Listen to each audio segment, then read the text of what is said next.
मुआशी तज्ज़ियाकार चौधरी मोहम्मद अकमल साहब, बहुत शुक्रिया सर, आपके वक्त का वेलकम कहेंगे आपको प्रोग्राम में। और शहजाद हुसैन भट्ट साहब हमारे साथ स्टूडियो से मौजूद हैं। चौधरी साहब, आपकी जानिब सबसे पहला सवाल बताइएगा, हुकूमती पॉलिसीज़ जो मुआशी आदाद शुमार हमारे सामने आते हैं, क्या वो सिर्फ अल्फाज का गोरख धंधा हैं? अवाम को हकीकी मानों में रिलीफ कब तक मिलेगा? जी बिल्कुल, आपका कंसर्न बिल्कुल वैलिड है और हमारा भी बीइंग इकोनॉमिस्ट यही कंसर्न है कि जो चीज़ें बाय द बुक नज़र आ रही हैं या जिस तरजीहात के जो दावे किए जा रहे हैं कि हमने इकोनॉमी को बहुत अच्छा कर लिया, तो वो ऑन ग्राउंड हमें चीज़ें नज़र क्यों नहीं आ रही। तो देखिए, मेरा जो उसमें एनालिसिस है ना, वो बड़ा सिंपल और स्ट्रेट है कि गवर्नमेंट की जो पॉलिसीज हैं वो जो कुछ वो एक्शंस ले रही है उसके बिल्कुल अगेंस्ट हैं। फॉर एग्जाम्पल मैं आपसे कहूँ कि जी एक हुकूमत जो है ना, अक्सर आपने सुना होगा उज़रा के बयानात, तो वो ये बात करते हैं कि जी एक्सपोर्ट लेड ग्रोथ हमने अचीव करनी है, इकोनॉमी को हमने ग्रो करना है, लेकिन हमने अपनी एक्सपोर्ट्स को बढ़ा के करना है। लेकिन ऑन ग्राउंड अगर आप देखें तो हालिया बजट की अगर मैं मिसाल दूं तो उसमें इंपोर्टेड गाड़ियों के ऊपर जो ड्यूटीज है उसमें सब्सटेंशियली कमी की गई है, जिससे ना सिर्फ ये कि लोकली जो मैन्युफैक्चरर्स या असम्बलर्स हैं उनके लिए मसाइल पैदा होंगे, हमारे इंपोर्ट बिल में भी इजाफा होगा। तो इससे तो इंपोर्ट हमारी बढ़ रही है, डेफिनेटली ये उस पॉलिसी के बिल्कुल अगेंस्ट है।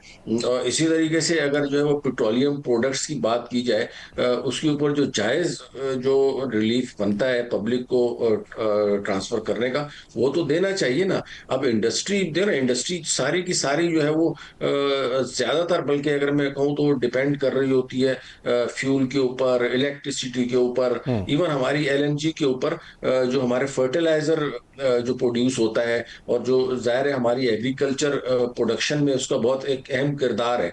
तो वो फर्टिलाइजर भी जो है ना वो उसी गैस से ही प्रोड्यूस होता है, उसका मेन जो बेसिक रॉ मटेरियल है नाइट्रोजन, वो यही एलएनजी से ही प्रोड्यूस होता है। तो ऑन दी वन हैंड अगर हम गौर करें तो जी पॉलिसी क्या है, जी एक्सपोर्ट्स हमने बढ़ानी है और इकदाम सारे इस किस्म के किए जा रहे हैं कि जिससे आपकी इंपोर्ट बढ़ रही है और एक्सपोर्ट और लोकल जो प्रोडक्शन है उसको जो है वो एक सब्सटेंशियल कट लग रहा है। बिल्कुल ठीक, बिल्कुल ठीक। शहजाद हुसैन भट्ट साहब, चौधरी साहब ने जिस तरह से बात की, इंपोर्टेड गाड़ियों की उनकी जानिब से बात की गई। एक और ख़बर है भट्ट साहब के, पाकिस्तान में 2030 तक जो तखमीना लगाया गया है इलेक्ट्रिक गाड़ियों का, उनकी तादाद 22 लाख तक पहुँच जाएगी। इसको जिद्दत समझ रहे हैं, इनकलाब समझ रहे हैं, या फिर ये पाकिस्तानियों के लिए आने वाले दिनों में मज़ीद एक बड़ा इम्तिहान होगा? दुरुस्त फरमा रहे हैं जैन, जो आप बात कर रहे हैं ये हुकूमत की तरफ से ये फिगर कोड हुआ है और सेनेट की कायमा कमेटी सनतो पैदावार ने ये बात कही है। ठीक बात कर रहे हैं आप कि 22 लाख इलेक्ट्रिक गाड़ियां मौजूद होंगी। अच्छा, जो हुकूमत लुत्फ की हम जानते हैं, मुआशदान है, उनको ज़्यादा हमसे ज़्यादा एक्सपर्ट होगा, उन्होंने गाड़ियों की बात भी की है। लेकिन मैं तस्वीर का दूसरा रुख पहले थोड़ा सा पेश कर देता हूँ कि गवर्नमेंट का मौकफ क्या है। गवर्नमेंट का मौकफ जो है इस वक्त ये है, वो तो कह रही है कि मुल्क में एक 12800 यानी जनाब आप 1,28,000 से ज्यादा इलेक्ट्रिक गाड़ियां और तकरीबन 1,60,000 से ज्यादा इलेक्ट्रिक मोटरसाइकिलें हमने तैयार कर ली हैं। वो ये नहीं कह रही कि हमने करनी है, वो तो 1,60,000 की बाइक्स का फिगर दे रही है। अच्छा, वो ये कह रही है कि जनाब इन गाड़ियों से जो सूरत हाल है वो बिल्कुल बदल जाएगी और इब्तदाई तौर पर 5 लाख गाड़ियों को इलेक्ट्रिक में तब्दील करने से कौमी खजाने को सालाना 46 अरब रुपए से जायद का फायदा भी पहुंचेगा। और आखिरी दो लाइनें हुकूमत जो ये कह रही है कि पंजाब हुकूमत के ग्रीन ट्रांसपोर्ट प्रोग्राम के तहत जो इब्तदाई तौर पर डीजल से चलने वाली बसों को, अब ये कहते हैं ना, उस्मा बुखारी साहब भी कह रही थी कि पूरे पंजाब में सड़कों पर इलेक्ट्रिक बसें नाचती पाईदी नजर आएंगी। बिल्कुल, बिल्कुल। वो बात वही है, उसका जो फिगर है वो है 22 से 35 टन तक का इखराज जो है वो भी कम होने जा रहा है, यानी कि इलेक्ट्रिक के साथ ये भी फर्क पड़ता जा रहा है। तो चौधरी साहब, ये हुकूमत का मौकफ है, आपकी अपनी राय है। अवाम वाली बात जो आपने की, मैं उससे मुतफिक हूँ कि सम्राट अभी तक नजर नहीं आ रहे, लेकिन ये जो प्लानिंग कर रही है गवर्नमेंट, ये जो कह रही है कि 80% तक पेट्रोल की कमी हम ये इलेक्ट्रिक से ले आएंगे, और अगर 80% तक ले आएंगे, इतनी तैयार की जा चुकी है, तो फिर तो ये इनकलाब है। रावी चैन लिख रहा है, आप क्या कहेंगे किबला? देखिए, अगर तो ये पॉलिसी लॉन्ग टर्म है, बड़ी सोच समझ कर बनाई गई है, तो ठीक है, फायदा है। वरना माजी में जिस तरीके से लैक ऑफ पॉलिसी की वजह से जो हम लोग जिन मसाइल का शिकार होते आए हैं, अगर वही चीज सामने आएगी तो फिर जाहिर है अगर फायदा होगा भी तो वो नजर नहीं आएगा। मैं आपको मिसाल देना चाहूंगा, जैसे सोलर की अगर मैं बात करूं, तो इस वक्त हमारे पास तकरीबन 10 से 12 हज़ार मेगावाट का जो है वो सोलर इंपोर्ट हो चुका है, और डेफिनेटली इंपोर्ट के ऊपर एक कसीर ज़र मुबादला जो है वो खर्च हुआ है। लेकिन उसकी वजह से 10 से 12 हज़ार मेगावाट जो पब्लिक इस्तेमाल कर रही है, उसकी वजह से नेशनल ग्रिड से जो बिजली है उसका इस्तेमाल और कंजम्पशन कम हो गई है। एज ए रिजल्ट उनका रेवेन्यू जो है वो कम हुआ है। ठीक है ना जी। और उसके अगेंस्ट में जो चार्जेस हैं, कैपेसिटी चार्जेस जो फिक्स मिनिमम हुकूमत ने पे करने हैं, तो वो तो वही के वही है।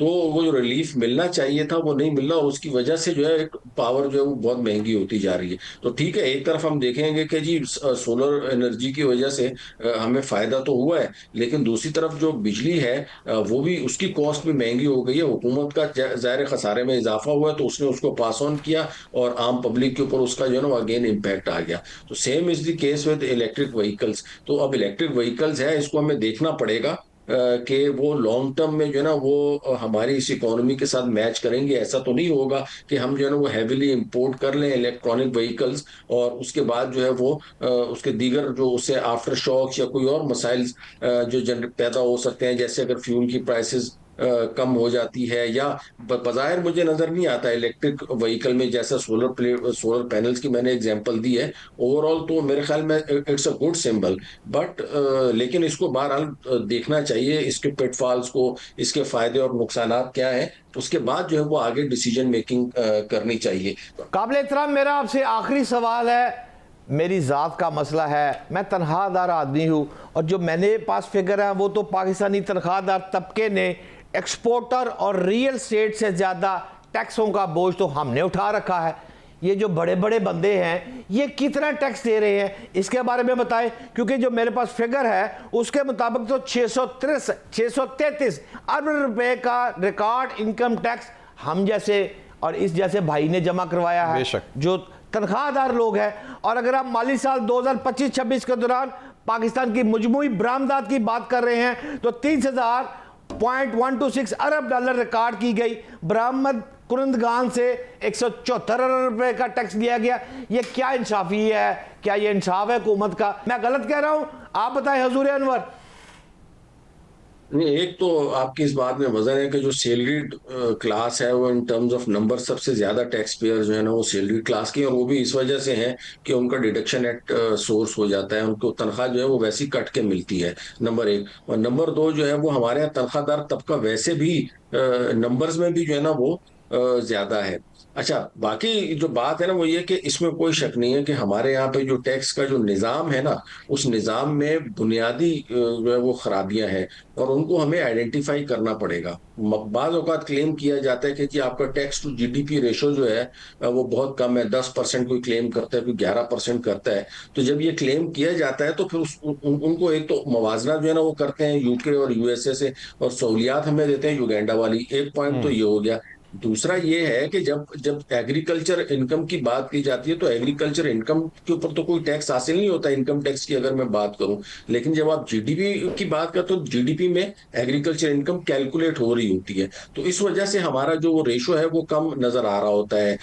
तो अगर इन सब चीजों को कंसिडर किया जाए तो हमारा जो ओवरऑल अगर टैक्स टू जीडीपी रेशो है, पीडीएल को भी अगर उसमें इन्वॉल्व कर लिया जाए तो that is 15%, which is one of the major जो है वो कंट्रीब्यूटर्स हैं टैक्स में। लेकिन निज़ाम शफाफ नहीं है, डायरेक्ट टैक्सेशन की कमी है, इनडायरेक्ट टैक्सेशन जो है ना वो उसके ऊपर ज्यादा फोकस है। बिल्कुल ज्यादा फोकस इनडायरेक्ट टैक्सेस के ऊपर है, और हुकूमत को अपनी पॉलिसीज पर नजरसानी करनी होगी।